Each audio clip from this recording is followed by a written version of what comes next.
நேற்று ஒருத்தவங்க பார்த்தீங்கன்னா கமெண்டில் என்ன கேட்டிருந்தாங்கன்னா அதாவது இடம் இருக்கவங்க பசுந்தீவனம் போட்டு அதை வந்து ஆடுகளுக்கு போட்டு வளர்ப்பாங்க. ஆனால் இடமே இல்லை எங்ககிட்ட, நாங்கள் எப்படி வளர்க்குறது, அதுக்கு ஒரு வீடியோ போடுங்க அப்படி சொல்லிட்டு கேட்டாங்க. அதுக்கான வீடியோ தான் அது. என் சேனலில் பார்க்குறீங்க, என் சேனலில் மறக்காமல் சப்ஸ்கிரைப் பண்ணிக்கோங்க. பக்கத்தில் இருக்க பெல் பட்டனையும் ஆன் பண்ணி வச்சுக்கோங்க. அப்படின்னு அதை நான் போடுற வீடியோ உங்கள் நோட்டிஃபிகேஷனில் வந்து சேரும். வாங்க வீடியோக்குள்ளே போகலாம். இப்போ ஆடு வளர்க்குறவங்க பார்த்திங்கன்னா என்னென்னா எல்லோரும் வந்து இடம் வச்சுருக்க போகிறது கிடையாது. ஏன்னா சில பேர் இடம் இல்லாமல் இருக்கலாம், சில பேர் இடத்தோடு இருக்கலாம். அதெல்லாம் நினச்சோம்னா நம்ம ஆடு வந்து வளர்க்கவே முடியாதுங்க. அப்படி தான் ஒருத்தர் வந்து கேட்டிருக்காங்க, இடம் இல்லாமல் நாங்கள் எப்படி ஆடு வளர்க்குறது, அதுக்கு ஏதாவது ஒரு வீடியோ போடுங்க, வளர்க்குறது எப்படி அப்படி சொல்லிட்டு தான் கேட்டிருந்தாங்க. அதுக்கான வீடியோ தான் இது நம்ம வந்து முழுக்க பார்க்க போகிறோம். இப்போ என்னென்னா நாங்கள் வந்து இடம் வச்சுருக்கோம்னா பசுந்தீவனம் போட்டு அதை வந்து ஒரு பகுதியை நாங்கள் வந்து கொடுத்துட்ருக்கோம். அப்படி இல்லை அப்படிங்கிற பட்சத்தில் அவங்க என்ன செய்யலான்னா, இடம் இல்லாமல் எப்படி வளர்க்கணும்னு கேட்டிங்கன்னா, பக்கத்தில் உங்கள் ஏரியாவில் ஏதாவது கொஞ்சம் வேப்பங்குலை மஞ்சந்தி குலை கூட ஒடிச்சு கட்டி வளர்க்கலாம். அதுக்கப்புறம் மேத்தீவனம் கொஞ்சம் போட்டு வளர்க்கலாம். குட்டிக்கும் ஆட்டுக்கு வச்சாலே ரொம்ப குலை தேவையாது குட்டிக்கலாம். ஆட்டுக்குட்டிக்கு கொஞ்சம் மேத்தீவனம் போட்டு வச்சு கோதுமை மக்காச்சோளம் அதெல்லாம் வாங்கி வச்சு, ஆட்டுக்குன்னு ஒரு வந்துருக்கு இப்போ, அது எல்லாம் வாங்கி வச்சிங்கன்னா நிலமெல்லாம் வளர்க்குறவங்க நிறையா வளர்க்காங்க நம்ம ஊரில் கிராமத்தில். பசுந்தீவனம் போட்டுன்னு வளர்க்கணும் இல்லை, ஆனால் காட்டில் இப்படி பற்றி விட்டு மேய்க்கணும். அப்படின்னா தான் நம்ம இடமெல்லாம் வளர்க்கலாம். வாங்கிட்டு வந்து வீட்டில் மட்டும் மேயற வச்சேன்னா போதும். தண்ணி வச்சு மேயற வச்சனாலே நல்லா வளர்க்கலாம். எல்லாருக்குமே மேயறையா இருக்காது, இந்த தீவனமே பிஞ்சே இருக்காது இல்லை. கொஞ்சம் பேருக்கு பிஞ்சை இருக்கும், கொஞ்சம் பேர் பிஞ்சை இல்லாத இருக்காங்க. பிஞ்சை இல்லாதவங்களும் வளர்க்காங்க, நல்லா வளர்க்காங்க. அதனால் என்னென்னு கேட்டிங்கன்னா, காட்டு மேய்ச்சலுக்கு மேய்ச்சிட்டு வீட்டில் வந்து மேயற நல்லா போடணும். குட்டிக்கு எனத்தையாவது இல்லை, சின்ன குட்டிலேருந்து நீங்கள் குழஞ்சியாக பிடிங்கிட்டனா குழஞ்சி குலை பிடிங்கிட்டனா கூட நல்லாவே திங்கும், நல்லாயிருக்கும் குட்டி. அதுக்கு அதை வச்சுட்டு மேயற போட்டே வளர்த்துக்கலாம். குட்டி ஆடு தெளிவாகவே இருக்கும். சிலந்து கட்டி பழகிட்டேன்னா குழஞ்சி குலை கூட நல்லா திங்கும். அதனால் பார்த்தீங்கன்னா காட்டு மேய்ச்சலுக்கு பற்றிட்டு போனேன்னா தேவையில்லை, பிஞ்சை குலை போட்டு தான் ஆகணும் இல்லை. இப்போ வந்து மேய்ச்சலுக்கு அனுப்பாமல் இடமும் இல்லாமல் சில பேர் இருப்பாங்க. மேய்ச்சலுக்கு அனுப்ப முடியாது, நாங்கள் வந்து சிட்டிக்குள்ளே இருக்கோம் அப்படிங்கிறவங்க ஆடு வாங்கி வளர்க்குறதுக்கு ஆசைப்படுவாங்க. அவங்களாம் என்ன பண்ணுவாங்க, அதுக்கு ஏதாவது சொல்லுங்கள். மேய்ச்சலுக்கே இடம் இல்லை, சிட்டிக்குள்ளே இருக்க போனால் கொலைக்கே இடம் இல்லைன்னா எப்படி வளர்க்க? கொலை எப்படியும் வாங்கித்தான் ஆகணும். விலைக்காவது கொஞ்சம் வாங்கி, இறையே இல்லாமல் எப்படி வளர்க்க முடியும்? இப்போ வந்து சிட்டிக்கு வந்து அவுட்டரில் இருக்காங்க அப்படின்னு வச்சுக்கோங்க. அவுட்டரில் தான் அதான் பக்கத்தில் மேய்க்கணும். பக்கத்தில் என்கிட்ட கொலை யாராவது புரிஞ்சு இருந்துச்சுன்னா கொஞ்சம் நாற்று எது வாங்கிக்கிடலாம். அப்படி ஏதாவது வாங்கிட்டா தான் போட்டால் தான் மேயற ஓட்டு வளர்க்க முடியும். மொத்தமே போடாமல் மேயறையாக தின்ட்டு வளர்க்க முடியாதுல்ல. அப்போ சின்ன ஒன்றும் இல்லை, காஞ்ச நாற்று ஏதாவது ஒன்று வாங்கிக்கிடணும்.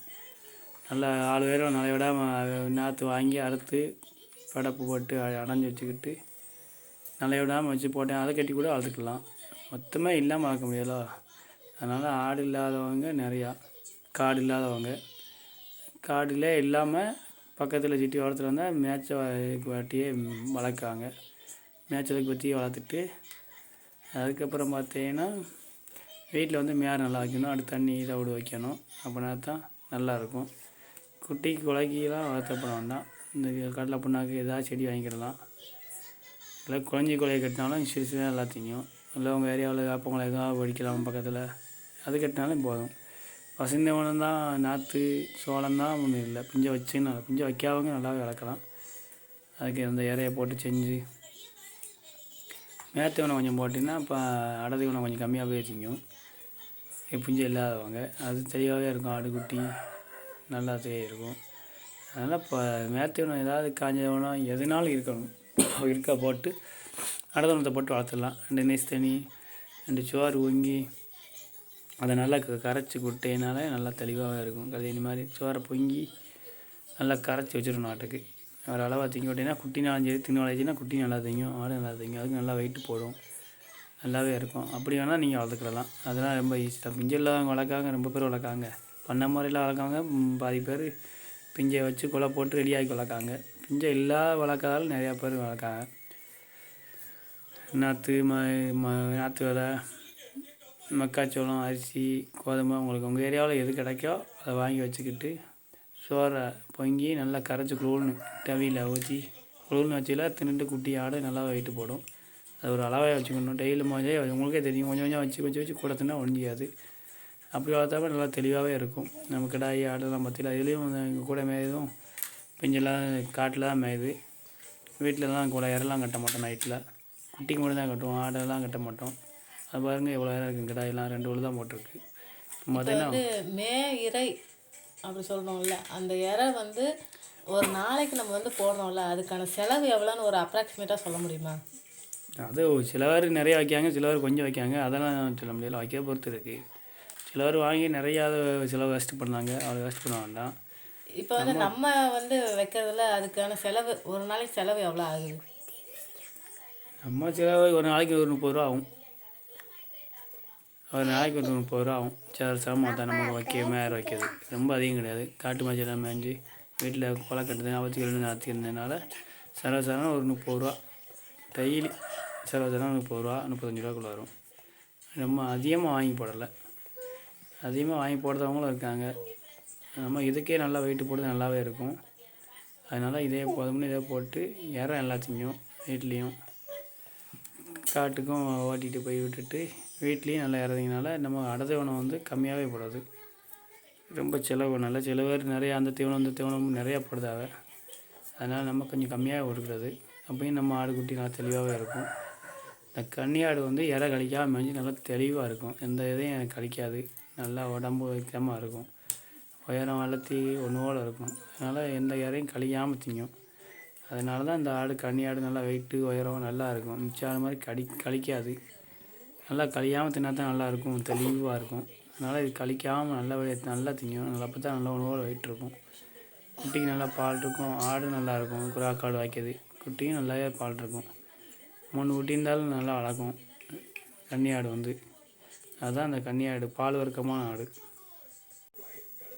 சொன்ன மாதிரி தான் ஆடு வளர்க்குறவங்க எல்லாத்துக்கும் இடம் இருக்கணுங்கிறது அவசியம் கிடையாது. நம்ம பராமரிக்க தெரிஞ்சாலே போதும். அதுக்கு என்ன தீவனம் போடலாம், என்ன இது பண்ணலாம் அப்படின்னு சொல்லிட்டு ஆட்டோமேட்டிக்காக நம்மளுக்கே வந்து வளர்க்க தெரியும். ஃபஸ்ட்டு கொஞ்சம் தடுமாற்றம் வந்தாலும் அடுத்தடுத்து நம்ம வந்து அதை வளர்த்து கொஞ்சம் கொஞ்சமாக பழகும்போது அதுக்கு என்னென்ன செய்யணும், அதுக்கு நோய் மேலாண்மை, தீவன மேலாண்மை எல்லாமே படிப்படியாக வந்து எல்லாமே தெரிஞ்சுக்குவீங்க. இங்கேயுமே அப்படி தான், எல்லாருமே ஸ்டார்டிங் ஸ்டேஜில் அப்படி தான் இருந்திருப்போம்.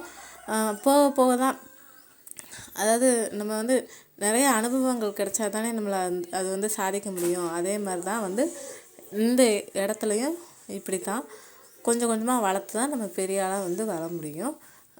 இந்த கன்னி ஆடு பார்த்திங்கன்னா கண்டிப்பாக வந்து பால் வர்க்கம் அப்படின்னு தான் நம்ம சொல்லுவோம் இல்லையா. மற்ற கொடி ஆடுகள் இதெல்லாம் விட நம்ம கன்னி ஆடுகள் வந்து பால் வந்து அதிகமாக தான் இருக்கும். உங்களுக்கே வந்து தெரியும். ஏன்னா கொடி ஆடுகள் வளர்த்துருப்பீங்க, எல்லா ஆடுமே வளர்த்தவங்க இருப்பீங்க. மற்றவங்க வளர்க்குறதுக்கும் நாங்கள் வளர்க்குறதுக்கும் இப்போ ஊர்லேயே வந்து பார்த்திங்கன்னா மற்றவங்க வளர்க்குறதுக்கும் எங்கள் ஆடுங்களுக்கும் வித்தியாசம் வந்து நல்லாவே தெரியும். நீங்கள் பார்த்தீங்கன்னா எங்கள் ஆடு கொஞ்சம் நல்லா கொஞ்சம் பெரிய, எங்கள் ஆடு கிட்டத்தட்ட 30 வருஷமாக அதோட குட்டின்ற போது நல்லாவே வந்து இன்னமுமே நல்லா இருக்குது. எல்லாருமே எங்கள் ஆட்டை நாங்கள் விற்கிறோம் அப்படின்னு தெரிஞ்சாலே போதும், இங்கே வந்து பக்கத்தில் இருக்கவங்களே வந்து வாங்குறதுக்கு வந்து ரெடியாக தான் இருக்காங்க. ஏன்னா எங்கள் ஆடு வந்து அவ்வளோ நல்ல ஆடு தான். எல்லாருமே நீங்கள் பார்த்துக்கிட்டு தான் இருப்பீங்க.